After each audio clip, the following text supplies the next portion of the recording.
Hello everyone, this is an introductory video on the Benko Gambit fully accepted. This opening starts with d4, knight f6, c4, c5, d5, b5, c takes b5, a6, b takes a6, and bishop takes a6. And here white can use two different variations. The first one is the fianchetto system that continue with g3, planning to fianchetto this bishop for make space for the castle of the king. And the second is the king walk variation that it continued with knight c3, d6, e4, bishop takes f1, and king takes f1. But which are the compensation for the sacrificed pawn? Well, we can see immediately that black is ahead in development. This bishop is already developed, even this knight. This rook is in a half open file and it has the a pawn like target, and all the black pieces can develop very quickly. For instance, g6, bishop g7, castle kingside, knight b d7, queen or to c7 or b6 or a4, and rook f b8. Another compensation is the control of the a6 f1 diagonal that discourage the e-pawn push for white. And the last compensation is the pressure on the a and b pawn. And from this position we can take a look into the maneuver that black often use for attack the white position. And the first maneuver is knight on f6 to e8 to c7 and to b5.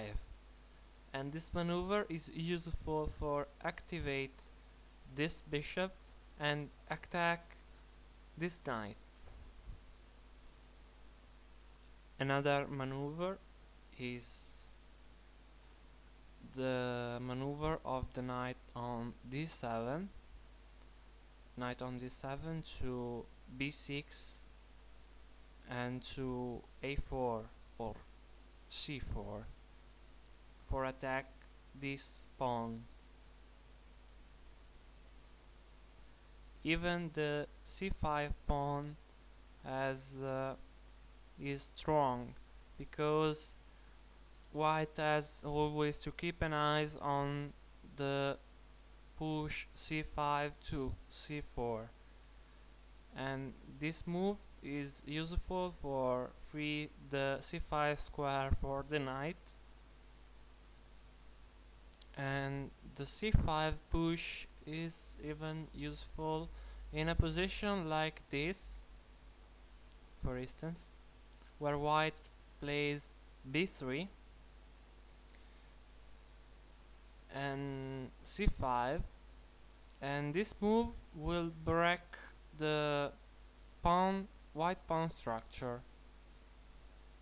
And this is the pawn structure that we can have if black succeed to gain back the pawn that he has sacrificed in the beginning of the game. We can see that both sides has a passed pawn. The white side has the a pawn, the black side has the c pawn, but there is a a little difference.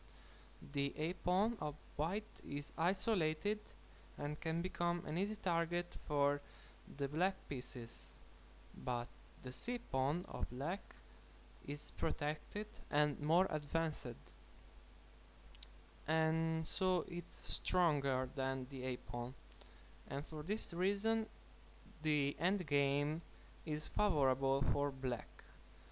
The same we can say if white remained with the b pawn instead of the a pawn. So I think that if black succeed to gain back the pawn, he has to try to go in the endgame as soon as possible, because this endgame is favorable for black player. And now we will take a look from the white side what white can do against the Benko Gambit.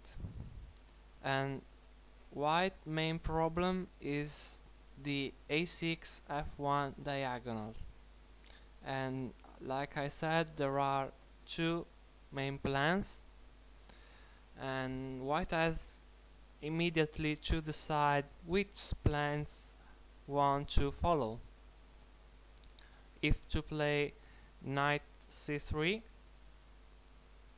and e4, following the natural center expansion, or if play g3 and bishop g2, making space for the king to castle.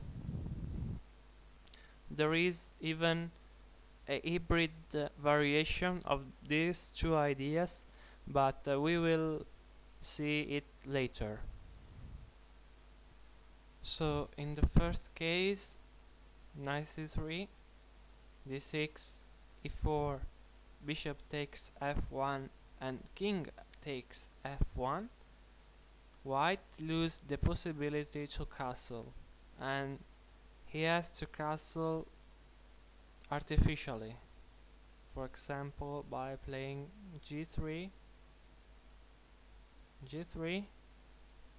knight to c3, king g2, and if rook e1. And this is the plan of white. He wants to develop this rook on e1 for play the breakthrough pawn e4 to e5. But this plan led to a great weakness of the light square of white. We can see that all the white squares are very weak. An idea for avoid the weakness of the light square is to play knight f3, king g2, h3, and king to h2, and after that rook e1.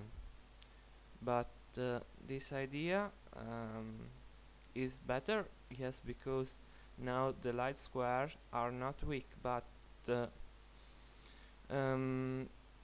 this variation had a great loss of time, and this can be a serious problem because white was already behind in development.